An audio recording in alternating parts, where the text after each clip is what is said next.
네, 오늘 일요일입니다마는 선거 막바지 선거운동이 지금 한창이죠. 5분 모시고 막바지 선거운동 한번 짚어보도록 하죠. 제 오른쪽부터 소개해드립니다. 김남국 더불어민주당 선대위 사법개혁특보, 최영일 시사평론가, 정군기 홍익대 초빙교수, 변환봉 자유한국당 수석부대변인, 장진영 국민의당 선대위 대변인 이렇게 5분 모셨습니다. 어서 오십시오. 안녕하세요. 네, 반갑습니다. 네, 반갑습니다. 네. 예, 다 아시겠습니다만 오늘 이제 투표용지 인쇄가 시작됐습니다. 투표용지엔 15명의 이름이 인쇄됐고요. 그중에 2명이 사퇴했습니다. 여름에 사퇴한 사람 이름 옆에는 사퇴라고 적혀 있습니다만 오늘부터 혹시 사퇴하더라도 그분들의 이름은 그냥 투표용지에 남아 있습니다.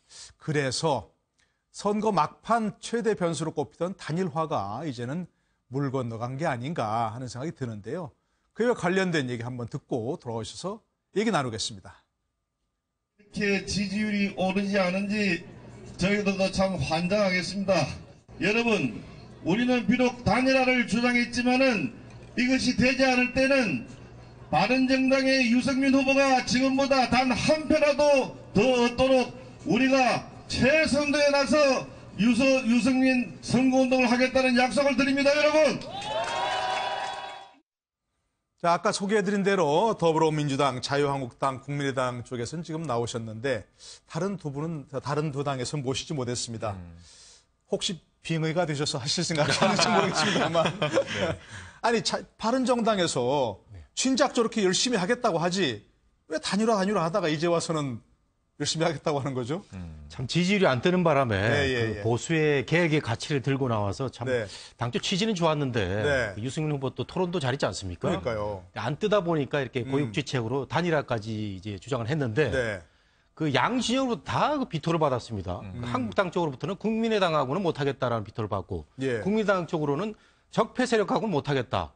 그렇게 돼서 뭐 단일화 주장도 정말 바른정당만의 그 메아리 없는 외침이 되고 말았단 말이죠. 그렇기 때문에 김무성 전 대표, 김무성 의원의 참 환장하겠다라는 말이 정말 절절히 와닿습니다. 예.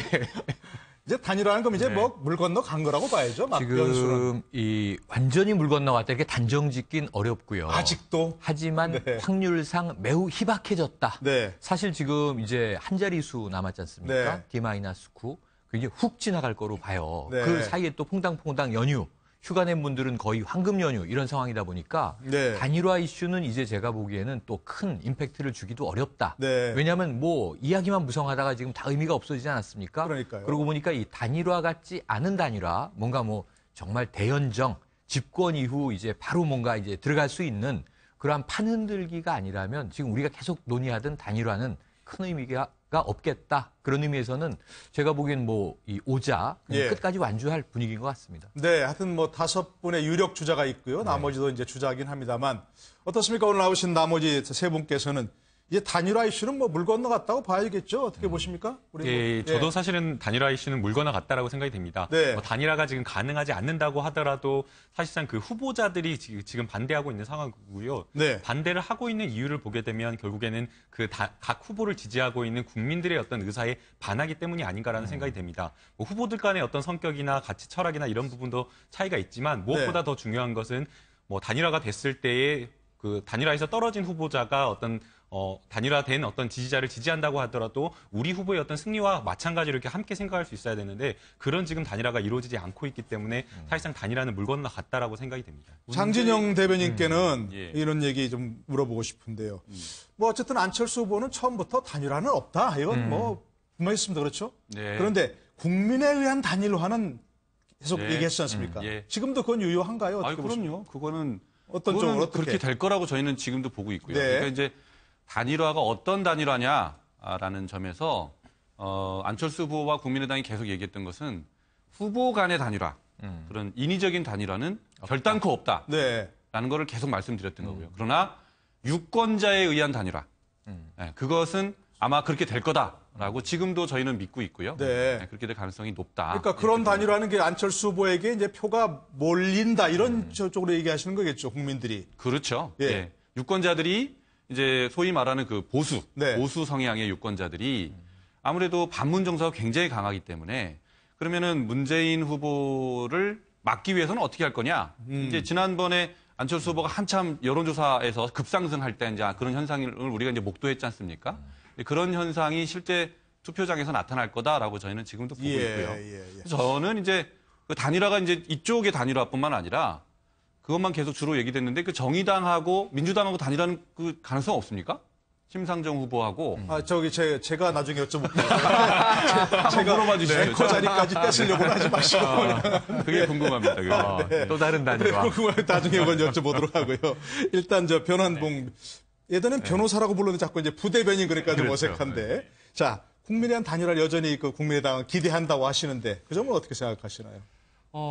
애당초 저희는 그런 워낙 국민당하고 한국당하고 색깔 자체가 다르기 때문에 인위적인 단일화는 곤란할 것 같고 말씀하신 국민에 의한 단일화라고 한다면 이제 한동안 이제 그 반문 정서에 기대해서 안철수 후보가 좀 상당한 호감을 가지긴 했었지만 본격적으로 선거전에 뛰어들어가고 우리 자유한국당의 홍준표 후보가 보세 색깔을 강력하게 제기를 하면서 오히려 그동안 이제 보수표들이 이제 좀 홍준표에 많이 몰리고 있죠. 오늘 여론조사 결과에서는 드디어 이제 5차 범위 내로 안 후보와 홍 후보가 이제 박빙으로 들어갔다라고 이제 시작이 됐고 있고 저희들은 오히려 점차 보수가 홍 후보 쪽으로 몰리고 있지 않느냐. 이런 상황에서 색깔이 다르고 이념적 지향이 다른 국민당과 단일화는 의미가 없지 않겠느냐라고 생각합니다. 그러니까 국민적 단일화도 이제 가능성은 없다. 그렇죠. 그런 말씀이신 거고요.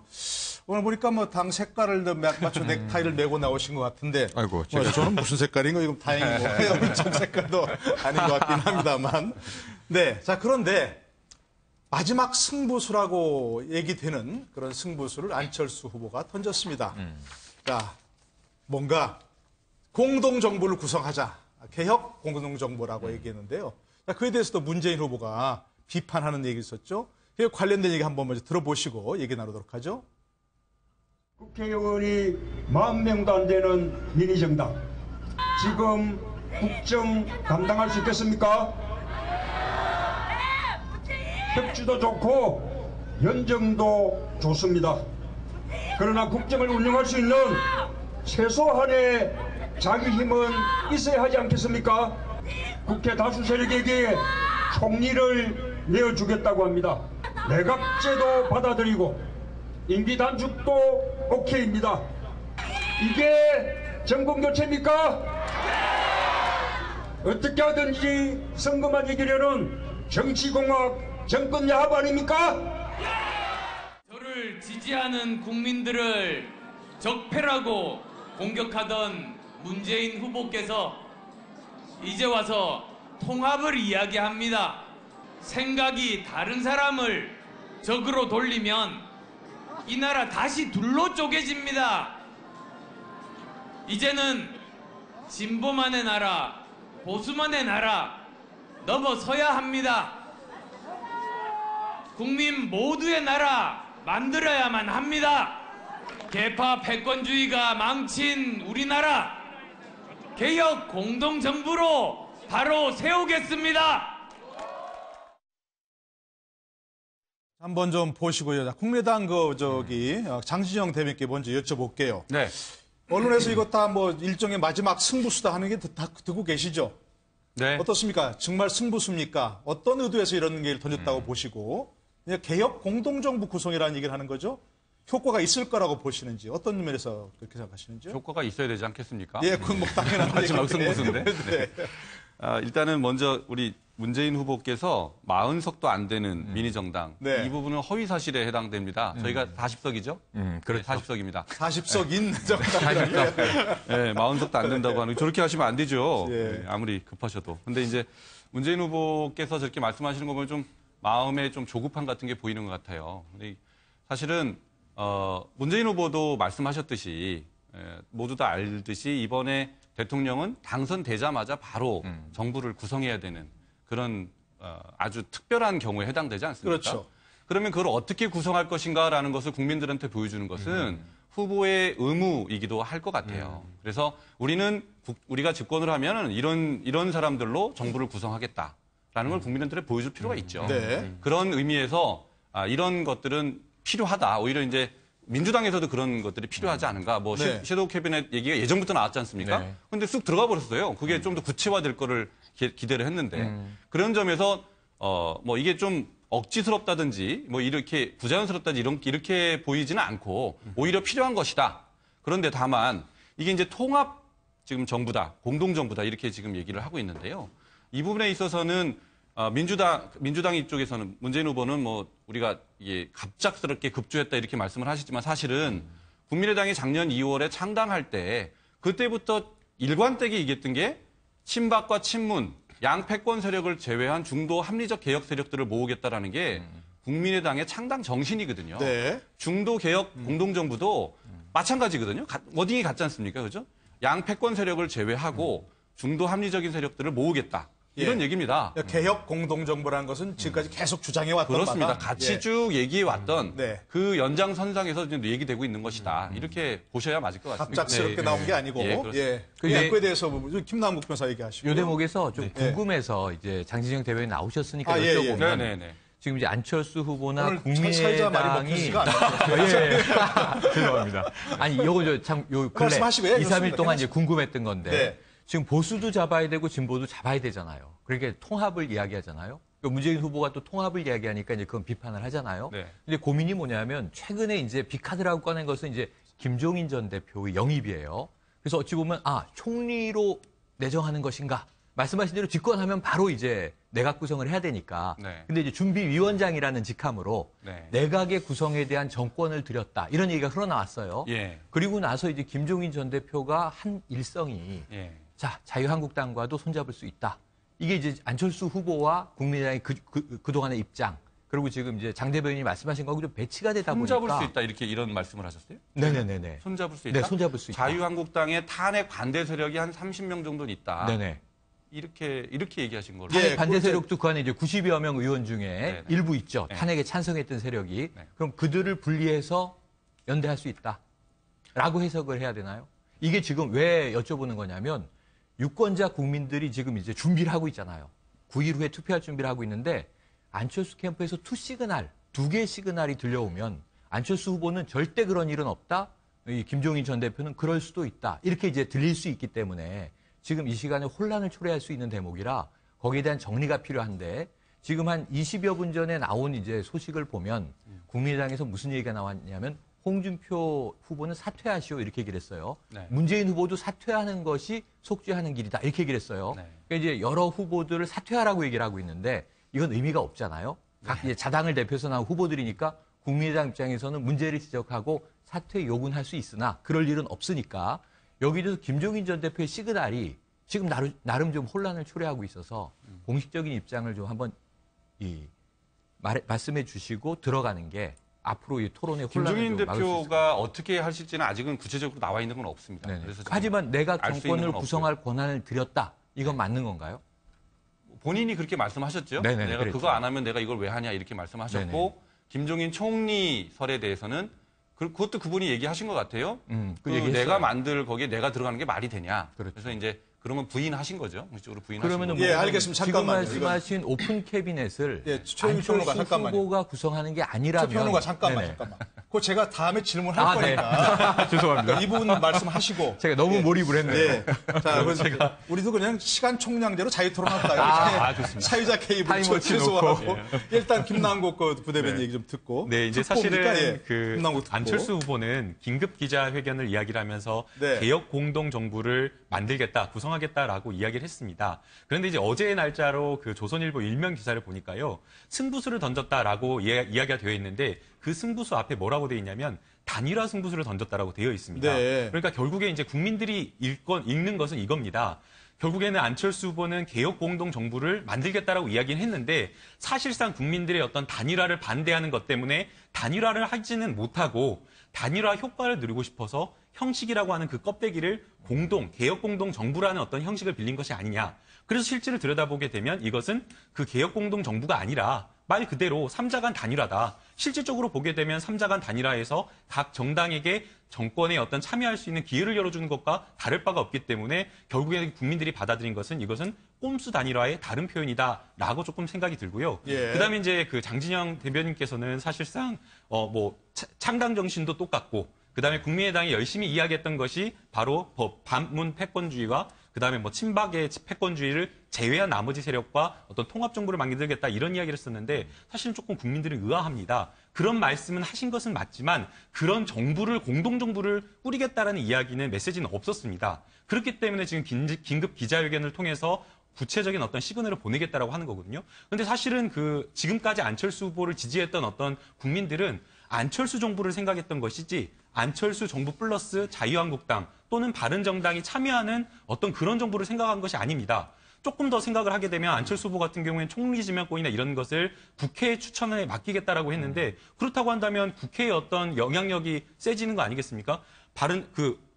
국회에 어떤 영향이 세진다고 하면 더불어민주당은 참여를 안 시키겠다고 이야기를 하고 있고 그렇다고 한다면 자유한국당과 바른정당, 국민의당 이 세 당이 이렇게 참여해서 내각을 구성하게 됐는데 아니 더불어민주당을 참여시키지 않겠다는 말을 잠깐만. 그 이제 감순당표에서 잠깐 짧게 정리해 주시고 제가 나중에 반론기회 드릴게요. 이제 반패권주의와는 하지 않겠다, 달지 않느냐라는 이야기는 결국에는 더불어민주당의 주요 세력과는 하지 않겠다라는 이야기라고. 더불어민주당의 친문 패권. 그러니까 더불어민주당의 지금 상당 부분이 친문이고 문재인 후보를 지지하기 때문에 사실상 더불어민주당의 상당 부분과는 하지 않겠다라는 이야기라고 해석할 수밖에 없습니다. 그렇다고 한다면 구성을 할 때에 자유한국당, 바른정당, 국민의당이 있으면 국회에서의 어떤 위원장이나 이런 것들을 나눌 때도 의석수로 나누기 때문에 결국에는 자유한국당의 영향력이 가장 센 거 아니냐. 나는 이런 생각을 해버리게 됩니다. 그렇다고 한다면 국민들 입장에서는 안철수 후보를 대통령으로 뽑아놨는데 홍준표 후보가 국무총리가 될 수도 있는 거고 자유한국당의 많은 의원들이 내각에 안철수 후보의 정부에 들어가게 된다고 한다면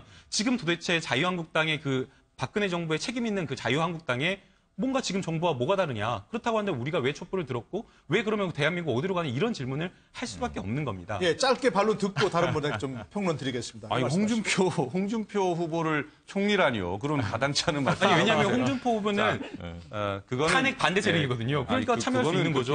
연대할 수 있다고 지금 말씀하셨습니다. 반론 들으시고, 예. 지금 제왕적 대통령제가 제일 문제고요. 대통령의 권한을 나누는 것이 제왕적 대통령제를 개헌 없이도 지금 상당 부분 바꿀 수 있는 기회입니다. 그리고 그게 이제 방법이고요. 그래서 총리 지명권을 국회에다가 준다는 거예요. 그렇게 해야 총리 지명을 빨리 할 수 있는 거예요. 지금 민주당 같이 자기네 입장에 반대한다고 해서 적폐 세력으로 몰아간다면 과반도 훨씬 안 되는 민주당 입장에서 나중에 집권을 한다고 하더라도 국정 운영이 제대로 되겠습니까? 자유한국당 90석이나 되는데 자유한국당이 발목 잡기 굉장히 잘하는 당이잖아요. 그 당하고 부딪히기만 하면 계속 싸우다가 무슨 일을 할 수 있겠어요? 예. 아무 일도 못 합니다. 그래서 협치와 연정이 필요한 건데 집권 이후에 그 청사진을 국민들한테 보여주는 것은 누가 안정적인 국정을 운영하고 실제로 일할 수 있는 정부를 구성할 것이냐. 이것을 보여준다는 점에서 굉장히 중요한 점이다. 저는 그렇게 봅니다. 알겠습니다. 혹시 다른 분들의 일단 정몽규 씨 말씀 듣고 그런 말씀이죠. 오늘 토론이 이제 각 당에서 나온 분들하고 평론가들하고 섞여서 하다 보니까 굉장히 중도적 입장에서 평론해 주시면 그래서 선거도 이제 다가오고 해서 저는 각 당에 가급적이면 아픈 얘기는 하지 말자라고 최근에 많이 생각을 하고 있는데 좋은 얘기만 하고 이제 선전을 바라는 얘기를 하고 싶은데 그래도 저는 장기정 대변인 나와 계시지만 안철수 진영의 후보 진영의 공동정부 구성론은 뭔가 좀 실망스러운 느낌이 없잖아 있습니다. 어떤 점에서 그렇죠? 물론 이제 지지율이 지금 약간 하락했다고 보는 차원에서 이제 승부수를 띄운 건 좋았는데 이러면 좋습니다. 개혁 공동정부론인지 공동정부론인지 이러면 좋은데 그 방법론에 있어서를 보면은 역시 김종인이라는 사람이 이제 들어가 있는 거죠. 김종인이라는 분이 대통령 출마하겠다, 킹메이커 안 하겠다, 이런 분인데. 갑자기 또 밤에 만나가지고, 이렇게 공동정부론을 하는데 중요한 역할을 해달라. 본인은 벌써 안철수 후보를 제치고 말이죠. 여러 가지 인터뷰를 많이 하고 있습니다. 내가 장관 조각권도 갖고 있고, 여러 가지 얘기를 하고 있는데, 과연 이런 게 안철수 후보가 얘기했던 정말 새정치인가. 그리고 안철수 후보가 1월 달만 해도요, 김종인 전 의원에 대해서 여러 가지 부정적인 얘기를 많이 하고 심지어는 도덕성 문제까지 얘기를 하면서 나는 저렇게 정치 안 한다 이렇게 했거든요. 근데 갑자기 이제 이런 방법론을 들고 나왔는데 저는 고육지책이라고 이해는 합니다만은 조금 너무 성급하게 들고 나온 점이 없지 않아 있어서 안철수의 새정치는 지금 일주일 남았지만 끝까지 안철수다운 단일화를 계속 갔으면 더 좋았을 텐데 하는 그런 느낌. 단일화 없는 것으로 갔으면.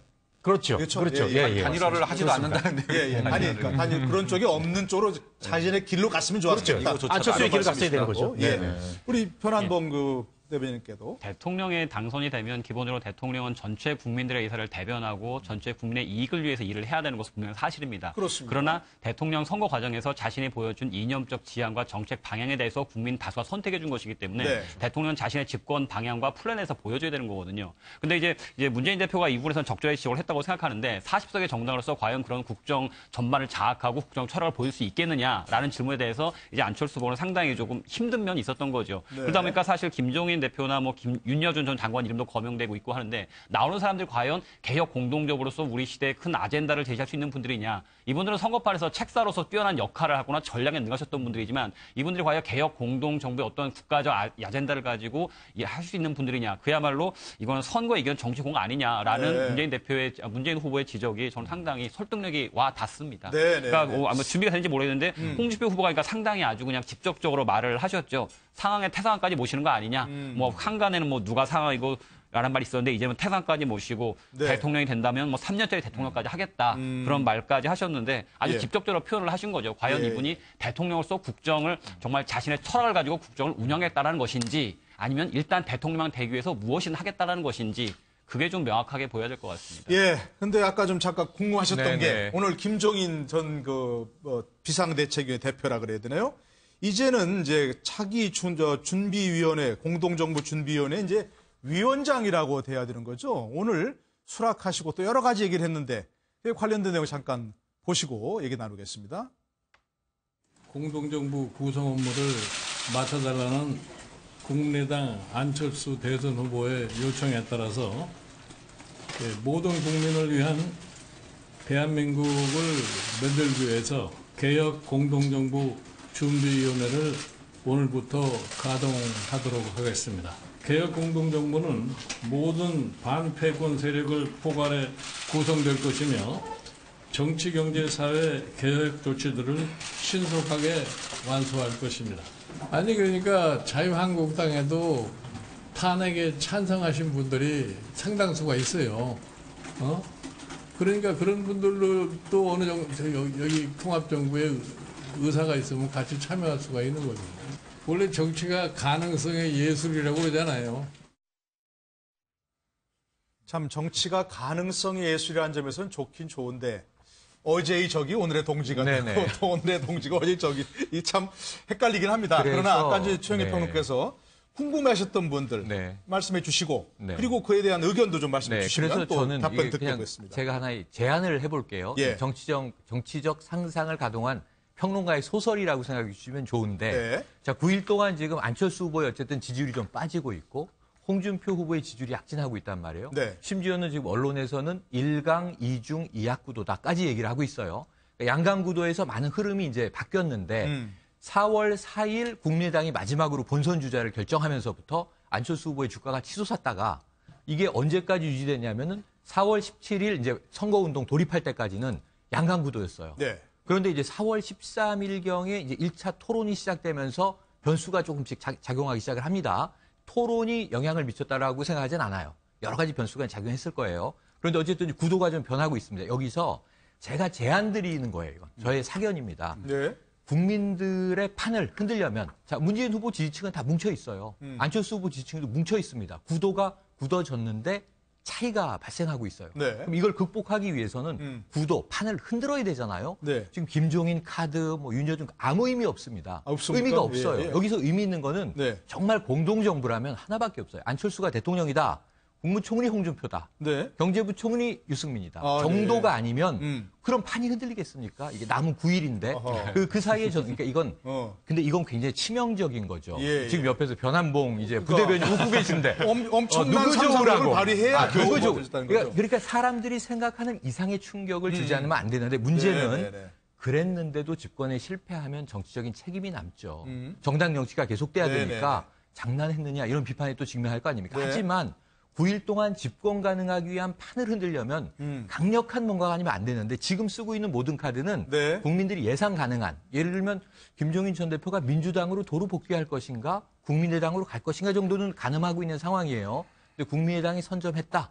여기서 이제 플러스 효과가 있겠느냐 이런 거죠. 그래서 이게 상상력의 제한이라고 하는 걸 전제해 주시고 이 정도의 파괴력이 아니라면 9일 동안 구도를 흔들기가 어렵다. 그럼 문제는 이제 지금 주가를 올리고 있는 홍준표 후보가 어차피 당선 가능성을 노리는 것이 아니라 제1야당으로서의 입지를 굳히고자 하는 것이라면 여기서 뭔가 이제 딜이 이루어져야 되지 않겠습니까? 그렇다면 아까 이제 우리 정근기 교수님 단일화 이 일관성이 흐트러졌기 때문에 문제다. 저도 그게 동의해요. 지금 이제 투시그널이라고 아까 말씀드린 게 국민들이 혼란스러워요. 그렇다면 안철수 후보는 마지막 승부수를 한 번쯤 던질 각오를 해야 집권이 가능할 수 있을 것이다. 이렇게 보는 겁니다. 그러니까 그 말씀을 들어보면 지금 이 정도 카드로는 의미가 없다. 판이 흔들릴 수 있느냐가 아니다. 지금 안 흔들리고 있는 게 확인되고 있지 않습니까? 정말 뭐 상상력을 와일드하게 뭐 갑자기 답을 해야 될 것 같아요. 그 정도 아니면 야말로 홍준표 총리 소설 쓰지 마세요. 이 정도 아니면 뭐라고요? 경제부총리. 자, 이 정도, 그러니까 한마디는 이겁니다. 이 정도로는 판을 흔들 수 있는 승부수가 안 된다. 이런 얘기인데 이건 어떻게 보십니까? 일단은 그 홍준표 총리는 저희가 후보 사퇴하라고 지금 막 하는 분인데 그건 말이 안 되는. 아니 뭐 그건 이제 뭐 그렇다 치고. 근데 이제 뭐 굉장히 큰 어떤 파격적인 뭔가 제안이 있어야 된다라는 제안은 뭐 그렇게 생각하실 수 있을 것 같아요. 그런데 저희가 보는 것은 지금 여론조사는 여기에 뭐 그렇게 신빙성을 많이 안 둔다라는 게 기본적인 입장입니다. 왜냐하면 지금 홍준표 후보에 대한 지지율이 지금 높아지고 있는데 대통령 탄핵이 3월 9일이에요. 한 달 좀 더 됐어요. 한 달 2주 정도 됐습니다.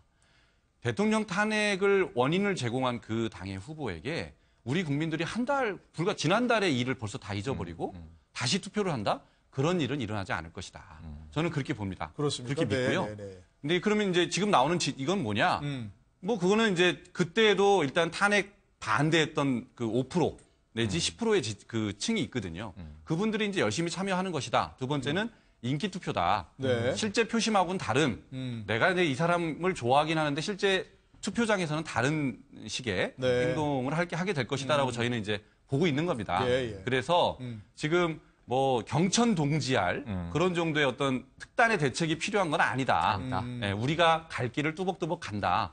이렇게. 그러면 결국에는 지금 여론조사와는 다른 결과가 나올 것이다. 이렇게 저희가 다녀보면은 바닥 민심이 정말 달라요. 어저께 천안 유세만 해도 뭐 보니까 뭐 어디는 3만 모였다 그러고 5만 모였다고 그런 기사까지 있던데요. 뭐 모든 당은 다 그러던데 후보들이 다 자기들로 지지자들 모인데 9일 있으면 밝혀지겠죠. 알겠습니다. 그건 뭐 당연히 그렇고 지금 뭐 홍준표 후보는 그럴 일 없다. 이건 무슨 뭐 책략이 안 넘어간다 이런 얘기 하시는데. 그러니까 사실 그러니까 저도 이제 총선을 치러봤지만 선거를 다녀보면 제가 좋아하는 사람만 저한테 오기 때문에 다녀보면 제가 이길 것 같습니다. 저도 막 10% 한 10,000표 차를 지긴 했었는데 선거 막바지엔 이기겠다라는 생각이 들 정도였습니다. 당연히 후보는 자기가 당연히 이길 거라고 생각을 합니다. 근데 사실 이제 뭐 지금 어차피 여론조사를 못 믿겠다고 하셨는데 홍준표 후보도 사실 제대로 반영이 안 돼 있다고 말씀하시는데 다른 의미에서 또 다르다고 말씀하시는 것 같은데 어쨌든 이제 그 신빙할 수 없는 여론조사 결과에서도 홍준표 후보와 안 후보는 이제 골든크로스를 만들어내고 있는 상황이 되고 있고 이제 보수가 결집을 하고 있거든요. 아까 이제 뭐 보수에 표를 줄 일이 없다고 말씀하셨었는데 사실 냉정하게 뭐 탄핵 프레임으로 시작된 선거이긴 하지만 탄핵이라는 것은 일단 국정을 잘못 운영한 몇몇 분들과 몇몇 분들의 인간적인 실수였던 거지 대한민국에서 보수의 가치가 부정되어야 되거나 보수가 의미가 없다는 의미는 전혀 아니거든요. 그러니까 탄핵으로 인해서 보수들이 몫을 내지 못하고 우리 보수가 정말 잘못했던 것인가, 대한민국에서 보수는 전혀 필요하지 않은 것인가라고 생각을 했다가 이제 홍준표 후보를 중심으로 해서 다시 아직도 대한민국에서 보수의 가치는 여전히 유효하고 안보 정국이 되면서 안보에 있어서 보수의 몫은 유효하다. 보수가 모이고 있는 겁니다. 이 상황에서 굳이 우리가 지고 있는 안철수와 뜨고 있는 홍준표가 오히려 총리 가겠다 말도 안 되죠.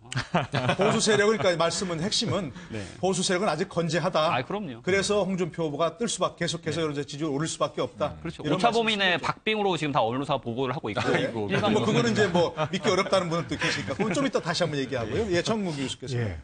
이제 그 캠프에 참여하고 계신 분들의 이 정말 그 절박하고 이런 심정은 제가 알겠습니다만은. 뭐 그건 다 또 그래야 또 힘이 나는 거죠. 그렇죠. 그래서 이제 고생들이 많으신데 그 여론조사에 대해서 각 후보들이 그 자기가 유리하면은 그걸 그대로 받아들이는 경향이 있고 조금이라도 불리하게 나오면은 못 믿겠다. 뭐 이런 얘기를 하고 있고. 제 눈에 물대기죠.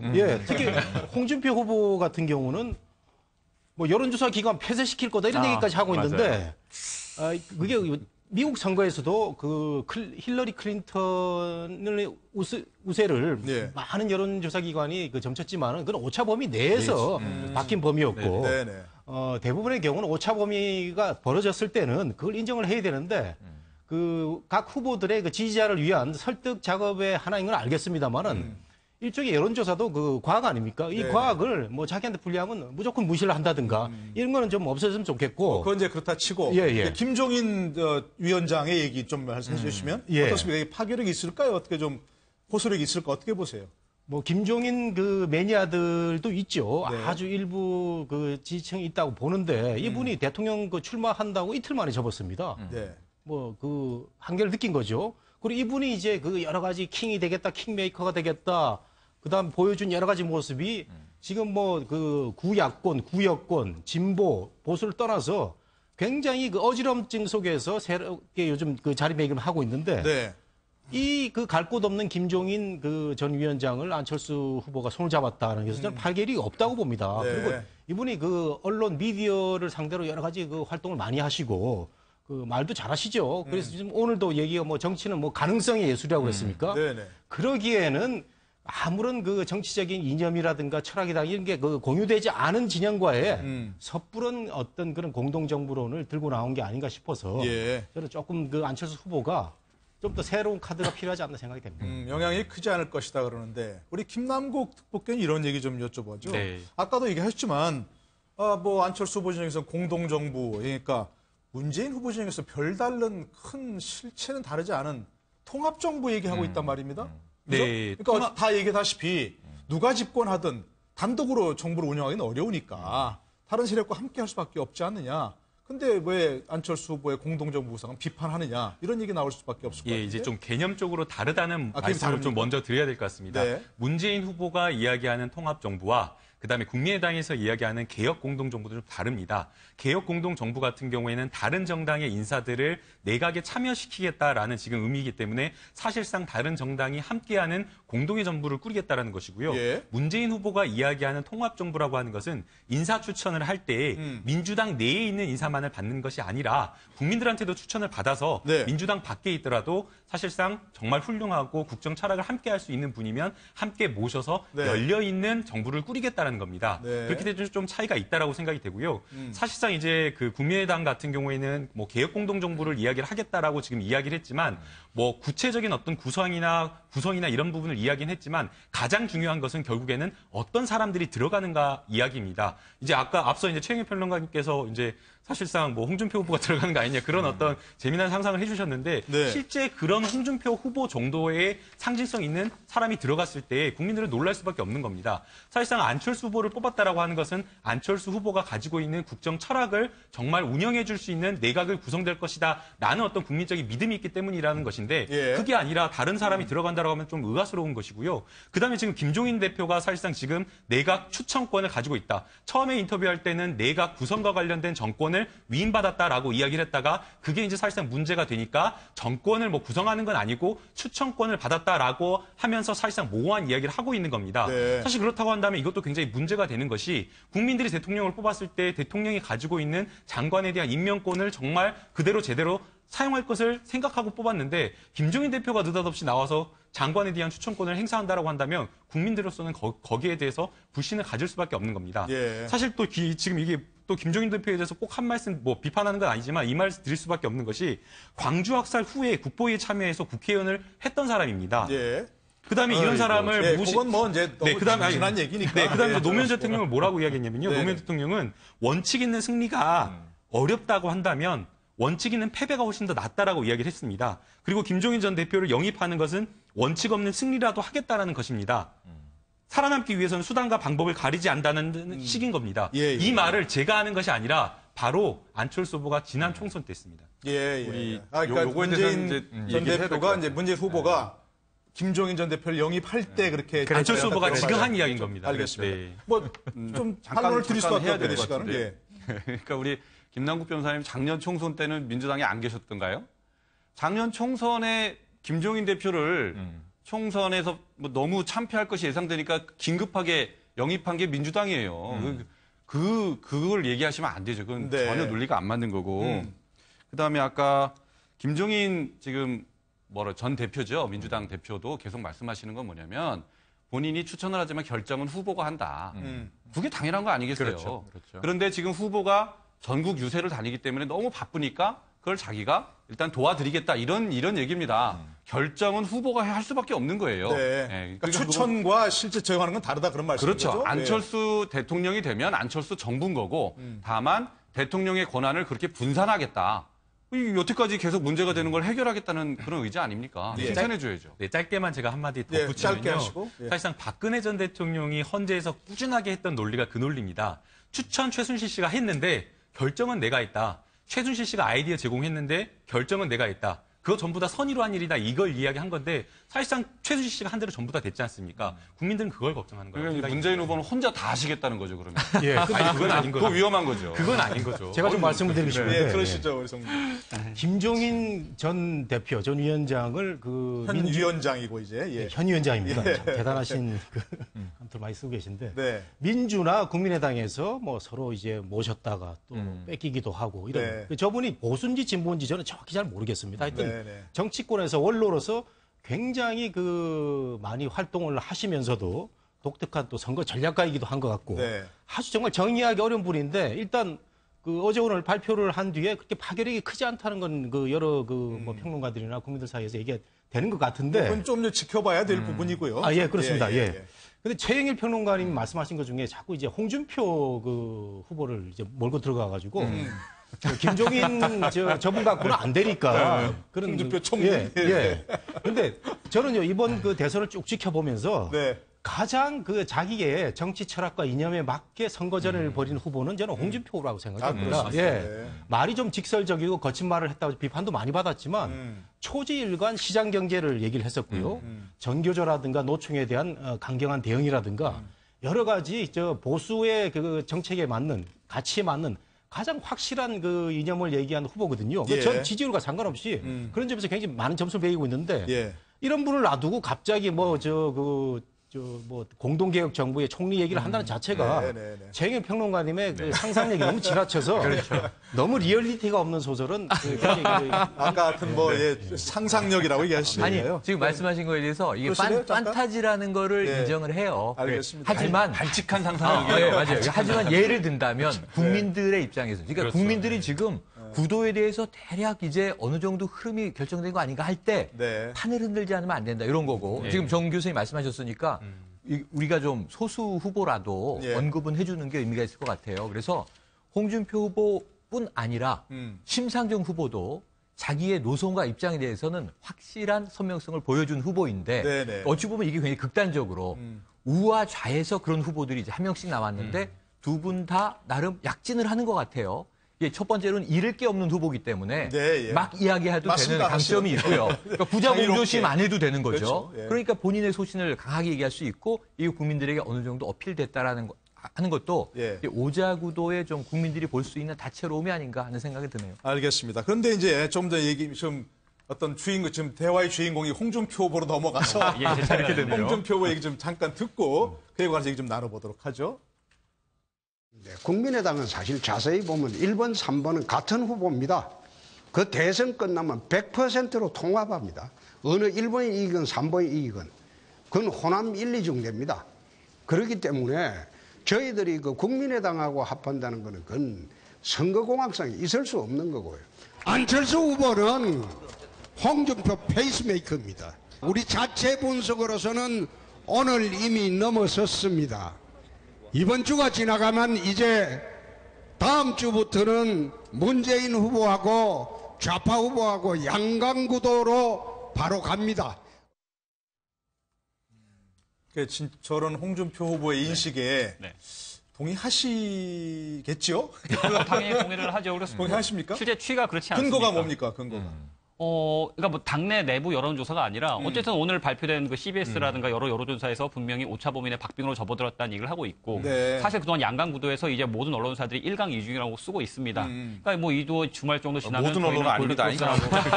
조심하셔요. 1강 2중 구도로 얘기를 하고 있기 때문에 대부분의 언론이 대부분의 언론들은 1강 2중 구도로 얘기를 하고 있기 때문에 사실 이제 조만간 지나가면 어차피 하락 추세는 명백히 보이고 상승 추세도 명백히 보이고 있다라면 뭐 상당히 틀린 말씀은 아니라고 보는데. 그러니까 이른바 이제 뭐 골든 크로스가 일어날 네. 것이라고 하셨고, 네. 그리고 이제 아까 처음에 얘기한 게 네. 1번, 3번은 네. 어차피 이번 선거 끝나면 통합할 것이다. 그래서 뭐 같이 무슨 단일화나 이런 거 연대 얘기할 필요가 전혀 없다. 그 정도 네. 동의하시나요? 당연히 동의를 하죠. 일단은 거기서 국민의당이 그 40석이라는 미니 정당은 태색적 한계를 가질 수밖에 없죠. 네. 대선에서 참패하고 난 이후에는 결국에 그 당이 어느 정도 야당으로서 목소리를 낼 수 있느냐가 제일 중요한 것이고 네. 그 점 때문에 이제 뭐 개혁 공동점 여러 가지 얘기가 나오고 있는 것인데 네. 뭐 안철수 후보가 이 상태로 가서 이제 3.15권으로 추락을 해서 낙선하게 될 경우에 국민의당도 뭐 곤란한 상황이 올 수밖에 없겠죠. 예. 그리고 국민의당도 사실 지역 의석수 대부분이 호남에 있기 때문에 호남을 기반으로 한 정당에서 이제 뭐 단판 대표적 얻게 된다면 네. 또다시 이제 진보 세력의 통합을 염두에 둘 수밖에 없죠. 민주당 입장에서도 국정의 안정적인 그 방향을 원한다면 당연히 네. 한국당하고 통합을 얘기는 않겠지만 네. 같은 진보의 가치를 지니고 있는 국민의당과 있어서는 어떤 이념적으로 정책적으로 연대를 한다거나 충분히 얘기할 수 있다고 생각을 합니다. 네. 안철수 후보로서 상당히 좀 기분 나쁠 수 있는 말이에요. 홍준표 후보가 안철수 후보는 본인의 페이스메이커다. 계속 띄워주는 게 유리하다 오히려. 뭐 단일화 안 한다 이렇게 그런 건 어떻게 판단하세요? 홍준표 후보는 본인의 정체성을 좀 잘 아셔야 될 것 같아요. 어떤 정체성? 저희는 계속 홍준표 후보가 문재인 후보의 킹메이커다. 이렇게 얘기를 하고 그래요? 있거든요. 예. 그리고 홍준표 후보를 도와주는 것은 찍는 것은 문재인 후보의 당선을 도와주는 거다. 이른바 홍찍문이다. 홍찍문이죠. 네. 그거 본인이 그런 역할을 하고 있는 걸 잘 모르시고 네. 뭐 계속 지금 이상한 소리를 하시는 겁니다.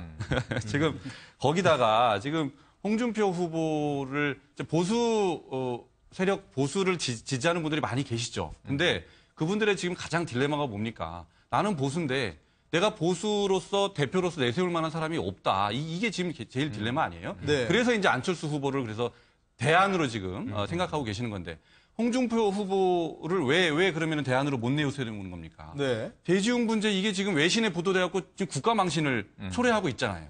거기다가 또 오늘이에요, 어제입니까? 저 진보 시민단체한테 뭐라 그랬습니까? 막말했지 않습니까? 욕을 도둑놈의 엑스들. 이런 분을 어떻게 보수의 가치, 이 점잖은 분들이잖아요, 보수들이. 어떻게 이런 분을 자기들의 대표로 내세울 수 있겠어요? 저는 보수 후보로서 정체성이 부족하다. 그렇죠. 자격이 부족한 거죠. 품격과 자격이 부족한 것이고.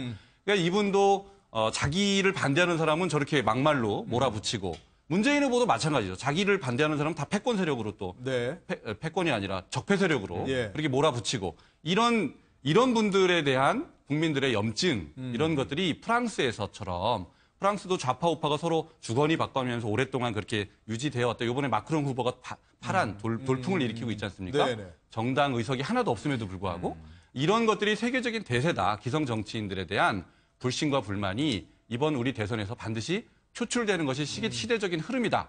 이게 이제 저희는 보고 있는 겁니다. 프랑스 대선까지 이제 다 고물 받으셨겠네, 이게. 이게 사실은 트럼프의 당선부터 시작이 된 거죠. 예. 기성 정치인들에 대한 불신. 기성 정치와는 다른. 그거는 약간 문제가 있어요. 왜냐하면 손을 주셨군요. 못 뺐습니다. 그래서 저는 그 홍준표 후보의 뭐 대지형 문제 가지고는 그동안에 다른 정당들이 너무 많이 정말 그 홍준표 후보의 말대로 우려먹었다 이렇게 생각됩니다. 우리 국민들도 한번 정확하게 그 인식하고 넘어갔지 않습니까?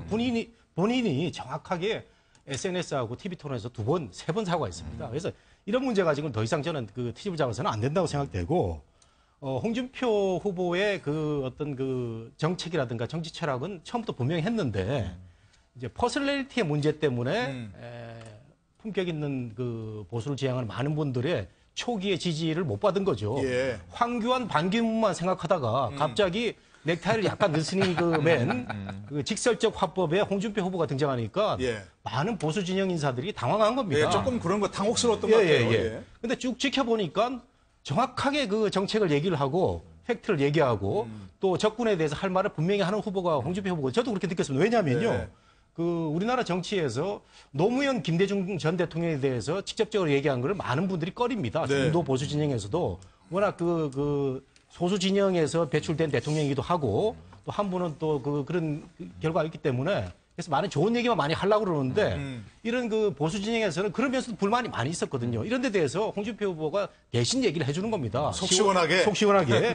뭐 세월호 문제에 대해서도 많은 시니어들이 이제 그만하면 됐을 텐데 뭐 아버지 그 3년상도 그만하면 하는데 이런 얘기가 많이 있거든요. 이 얘기를 한 사람이 또 홍준표 후보입니다. 그렇기 때문에 그 속 시원히 그 그 약간은 샤이하고 신중하면서도 품격을 따지는 조금은 젠치하는 이런 많은 보수 중도 진영의 인사들이 못했던 얘기를 후보가 직접 해주니까 오히려 속 시원하게 해준다. 그렇죠. 지지가 이제 올라가는 거죠. 그래서 저는 심상정 후보하고 그 각을 세운다고 하는데 사실은 100석 가까운 정당의 후보가 뜨는 거는 지금 정상적이고 사실은 이 3명의 후보가 나와서 토론했어야 되는데 그 군소정당의 심상정 후보가 나오는 바람에 상대적으로 빛을 못 본 게 홍준표 후보라고 할 수 있는 거죠. 그러니까 이게 최영일 평론가는 100석 가까운 정당에 어찌 보면 제2정당의 후보로는 품격의 문제는 좀 지적하고 싶어요.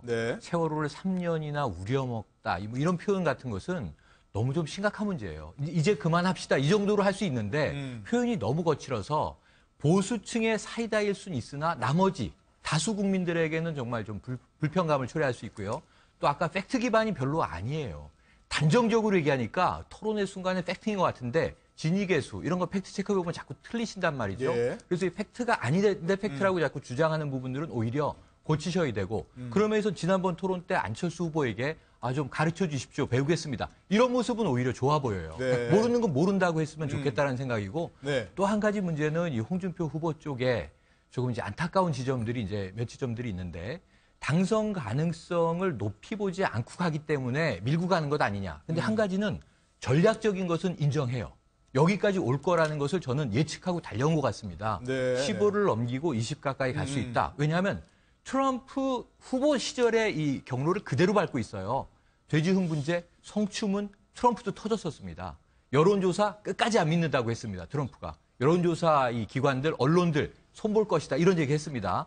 이게 거의 보면 제가 보기엔 홍준표 후보는 대선 전략 자체를 트럼프로 따라하기로 그대로 맞춘 것 같고 그게 한국 사회에서 어느 정도까지는 먹혀드는 것 같다. 하지만 당선권의 문제는 계속 좀 물음표를 던져야겠습니다.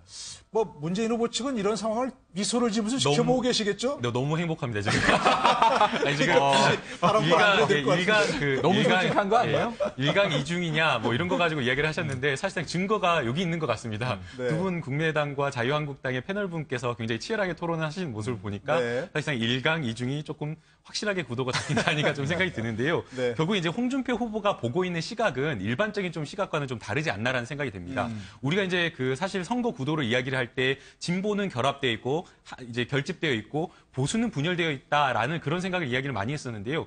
홍준표가 보는 시각은 그게 아니다. 오히려 진보가 분열되어 있고 보수가 결집되어 있다라고 지금 보고 있는 것 같습니다. 그러니까 왜 보수가 결집되어 있냐라고 지금 보는 거냐면 홍준표 후보 같은 경우에는 이 보수가 결국에 궁극적으로는 안철수 후보를 지지하지 않을 거다라고 생각하는 것 같습니다.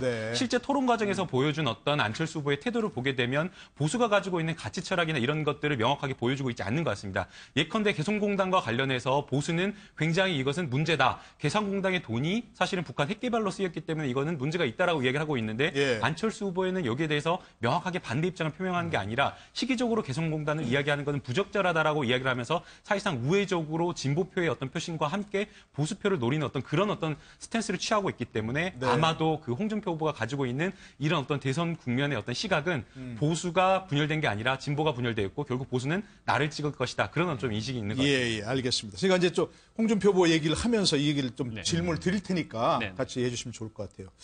보통 때 같으면 이 정도 정말 말 실수라든지 이 정도 뭐 소위 말하면 이른바 막말이라 비판도 많이 받았고 그러면 정말 속된 말로 한 방에 훅 갈 수 있는데 어떻게 홍준표 후보는 더 이게 뭔가 별로 그런 개의치 않고 올라간 것 오늘도 지금 보면 아까 나왔잖아요. 여론 조작을 하는 여론조사 내가 응징하겠다 회사를 이런 얘기도 했고 이렇게 했는데도 계속 지지율이 이렇게 나오는 거 보면 이상해요. 이건 뭔가 왜 그런 거라고 보세요? 그 점을 한번 말씀을 드리고 싶었었던 건데, 그럼 물론 홍준표 후보가 이제 뭐 우리 말씀하셨던 것처럼 뭐 품격에 문제가 있다거나 뭐 날것의 언어를 사용하시는 문제점은 있겠죠. 근데 그 와중에서 날아가지 않는 이유는 메시지가 분명하기 때문입니다. 아까 최영일 평론가님 잠깐 말씀하셨던 것처럼 보수의 국민들이 듣고 싶어하는 메시지를 직설협보로 던지는데 그 와중에서 다소 날것의 언어가 나오긴 하지만 그래도 어쨌든 메시지 자체는 분명하기 때문에 단순히 메시지가 없이 막말만 나간다면 당연히 훅 날아가죠. 근데 메시지가 있는 언어이기 때문에 공감을 할 수밖에 없는 것이고요. 그다음에 이제 장 대변인 말씀 중에 들으라는 사람이 확실하다 그런 얘기죠. 그렇죠. 받아들 속에서는 약간 워딩은 세긴 하지만 맞는 말이다라고 느낄 수가 있기 때문에 올라가시는 거고요. 그다음에 이제 또 한 두 가지 말씀을 드리면은 이제 장대영 대변인께서는 이제 보수의 그 말씀을 하셨었는데 안철수 후보는 보수가 아닙니다. 그러니까 그러니까 국민들이 문재인 후보가 싫었기 때문에 안철수 후보를 대항으로 선택을 했었는데 안철수 후보 행보를 보니까 이분은 보수가 아니다. 홍준표 후보는 메시지 자체는 날 것이지만 보수다라고 인정했기 때문에 표가 오는 것이죠. 네. 그렇기 때문에 그리고 마지막에 가능성의 문제를 보셨는데 어쨌든 우리나라 지형에서 5대5 정도로 진보 보수와 균형이 나눠져 있습니다. 근데 이 상황에서 분명히 진보는 나눠져 있죠. 지금 말씀하시는 게 홍준표 후보는 한 25에서 25% 정도 2등으로 해가지고 끝내려는 게 아니냐. 절대 그렇지 않습니다. 진보는 나눠져 있고 보수 유일한 후보가 나온다면 50에서 80%, 40%만 얻어가도 당선이지 않느냐. 당선을 보고 뛰지 안정적인 2등을 해서 대선 이후에 당권을 주겠다. 그런 생각으로 나오는 후보는 없습니다. 알겠습니다. 그것도 청 교수님 말씀 듣고 다른 분들도 들어보죠. 이 두 분은 잠깐만요. 같은 파티식신 것 같은데요. 청 교수님은 바로 대변인 같으세요. 보니까. 좀 다른. 저는 뭐 보수 패널 확실한데 당연히 몸담고 있지 않으니까. 다른 정당으로 보도록 하죠 오늘. 아까 최영일 평론가님이 홍준표 진영의 어떤 승리 가능성보다는 전적으로 한 15% 득표율에 맞춘 그런 걸로 보시는 건 너무 평론가로서는 너무 예단하시는 모습이 좀 느껴지는 것 같고 우리 김 특보님은 행복하다 이렇게 느끼셨는데 이게 이제 사실은 문재인 후보 진영에 반성해야 될 문제라고 생각합니다. 그렇습니다. 왜냐하면 지금 집권 가능성이 제일 높잖아요. 그렇다면 많은 국민들이 문재인 후보를 지지하거나 또는 반대하거나 문재인이 대통령이 되면 잘할 수 있을까라는 생각을 하고 있는데 벌써 본인도 국무총리 얘기를 하고 있고 또 많은 주변 사람들도 이제 다 된 것처럼 이게 얘기를 하는 것도 반성해야 될 부분이라 생각이 되고 왜냐하면요. 제가 근거를 대겠습니다. 문재인 후보의 지금 지지율이 40% 초반에서 계속 정체 상태입니다. 올라가지 못하고 있다는 거죠. 이것은 다 후보 구도에서의 1등으로서는 안주할 수 있지만 확실한 대통령으로서의 어떤 이미지 메이킹에는 부족한 수치거든요. 적어도 50%를 상회하는 이 정도의 득표율이 있어야 되는데 이 부분은 그럼 어떻게 설명을 할 것인가? 거꾸로 얘기하면은 중도 보수가 그만큼 많다는 겁니다. 그렇기 때문에 홍준표 후보가 지금 치고 올라가는 이 모습을 우리가 쉽게 생각해서는 안 되고 그 부분을 안철수 진영이나 문재인 진영이나 다 신경을 써야 될 부분이 아닌가 생각이 됩니다. 네, 아까 이제 제가 행복하다라는 말씀을 드렸는데 이제 이 상황에서 행복하다는 말씀이기 때문에 좀 오해는 없으셨으면 하는 바람이고요. 정군기 교수님께서 말씀하신 대로 그 부분은 문재인 캠프나 문재인 후보가 뼈아프게 받아들여야 될 부분이라고 생각이 됩니다. 어떤 후보가 당선되든지 간에 선거가 끝난 이후에는 국민적인 어떤 통합을 이루어서 안정적인 어떤 국정 운영을 해나가야 되는 상황이기 때문에 아마 교수님 말씀을 다 선거 캠프에 있는 관계자들 모두가 알고 있을 것으로 생각이 되고요. 그렇기 때문에 문재인 후보뿐만 아니라 문재인 후보 캠프에 있는 모든 사람들이 더 낮은 자세로 남은 선거 기간에 임하겠다라고 이야기를 하고 있습니다. 실제로 선거 캠프에 있는 본부장이나 단장급의 어떤 사람들이 메시지를 보내게 되는 걸 보게 되면 본인의 어떤 직책을 가지고 어떤 단체 문자 메시지를 보내는 게 아니라 자원봉사자라는 어떤 표현을 쓰면서 문자 메시지를 보내고 있습니다. 그러니까 그만큼 이것은 욕심 없이 정말 국민들을 위해서 선거를 치른다는 어떤 사심 없는 마음을 표현하기 위한 것으로 생각이 되고요. 교수님 말씀 담아서 선거 캠프에서 남은 기간 동안 겸손하게 아마 선거를 치르도록 할 그러니까 이미 다 이긴 것처럼 행동하지는 않겠다는 이런 말씀이십니다. 우리 최근 평론가도 오늘 이제 토론에서 김남국 특보가 행복하다 이 얘기죠. 두 분이 싸우면은 본인이 얘기를 안 해도 흐름이 만들어지니까 저는 그냥 정파가 없으니까 편안하게 말씀을 드리면 양강 구도가 계속 끝까지 가면서 치열하게 정책 경쟁을 하면 좋은데 일반 국민의 시각이 이제 어떻게 보이냐 하면 문재인 후보, 안철수 후보 모두 딜레마가 있어요. 개혁을 얘기해야 돼요. 아까 지금 보수 후보 아니다 이렇게 단정 지으셨잖아요. 그러니까 뭔가 혁신을 외치는 후보면서 통합을 안 하면서 대통령이 될 수는 없잖아요. 심지어는 박근혜 대통령도 집권하고 나서는 51.6%를 받았는데 100% 대한민국 얘기했습니다. 그게 실현되지 않았기 때문에 역풍을 맞은 거죠. 아주 치명적인 헌정사상 초유의 역풍을 맞았는데 그 레이스가 전 계속 좀 갔으면 하는데 안철수 후보가 보수 진보의 양쪽 지지를 끌어안고 팽창하다 보니까 이거 시소 게임이 시작됐구나. 그럼 진보적으로 가면 보수가 빠질 테고 보수 쪽으로 가면 진보가 빠질 테라는 우려를 했는데 홍준표 후보가 약진하면서 양쪽이 다 빠지는 안타까움에 이제 처한 것으로 저는 봐요. 평론가들이 지금 몸조심하면서 이제 예단을 하는데요. 전 막 추정해야 된다고 봅니다. 이게 안철수 후보의 캠프에 도움이 될 거라고 저는 생각을 해서 그래요. 파격적인 뭔가가 있어야 된다. 홍준표 후보 쪽이요. 저는 지지율 많이 얻을 것 같습니다. 득표 자체가. 왜냐하면 샤이 홍준표가 많을 거라는 생각이 들어요. 왜냐면 보수 만나서 얘기를 해보면 품격 없다고 제가 막 공격 드렸지만 그래서 대놓고 홍준표 후보가 돼야지 이런 얘기 못하지만 투표장 가면 찍을 숨어있는 보수표가 있을 것 같은데 만나보면 샤이 안철수는 별로 없어요. 안철수 후보를 지지하는 게 샤이할 일이 없지 않습니까? 왜냐하면 지금 당당하고 품격 있고 자기 주장하고 이 해야 할 말을 한단 말이에요. 그래서 안철수 후보를 지지하는 분들은 거의 다 이 표현이 되고 노출이 돼 있는 것 같아요. 근데 여기서 숨어서 안철수를 지지할 이유가 별로 없단 말이죠. 네. 그래서 이런 측면에서는 마지막에 이 뒤집어질 수 있는 기대보다는 네. 지금 남은 9일 동안 뭔가 매일 하나의 카드를 내야 그나마 이제 격차를 좁힐 수 있는 추격자의 입장이란 말입니다. 네. 근데 지금 주춤했다가 떨어지는데 이것을 역전극을 벌일 수 있는 드라이브를 걸어야 되는데 약간 오늘 걱정이 되는 게 아까 장진영 이 대변인께서 뚜벅뚜벅 갈 길을 갈 것이다. 빨리 가야 되겠네요. 근데 지금 9일 남았기 때문에 속도를 내야 됩니다. 알겠습니다. 근데 이제 한 가지 이런 것 같습니다. 아까 이제 정말 막판 뭔가 충격적인 승부수 이제 그 얘기는 하셨고, 근데 지금 얘기 들어보면 안철수 후보가 뭔가 정체성이 좀 불분명하기 때문에 그렇죠. 양측으로부터 공격을 받거나 양측으로 뭔가 다 빠지는 게 아니냐 이런 얘기했는데 그건 어떻게 생각하십니까? 그러니까 지금 보수냐 진보냐 이 두 가지 이원론적인 입장에서 보면 예. 불분명하죠. 그런데 우리 국민들이 과연 지금 너 보수야 진보야?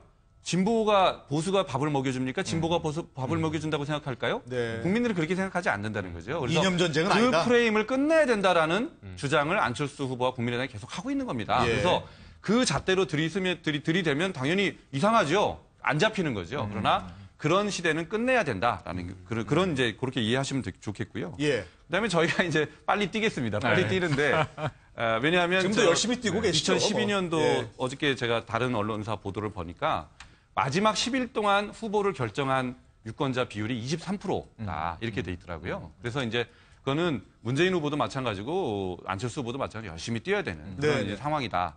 다만 지금 문재인 후보가 다시 그 적폐론을 다시 들고 나왔어요.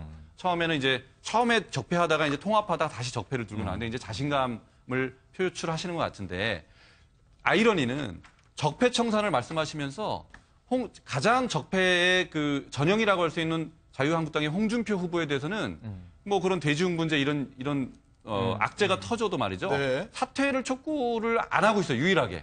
네, 유일하게.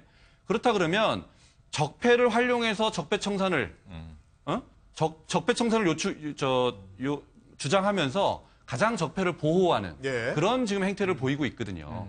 그런 이중적인 그런 행태는 좀 문재인 후보가 좀 솔직해 주셨으면 좋겠다. 알겠습니다. 자, 모든 후보가 마지막까지 국민의 그 지지를 얻기 위해서 최선을 다해야 되는 건 사실이겠죠.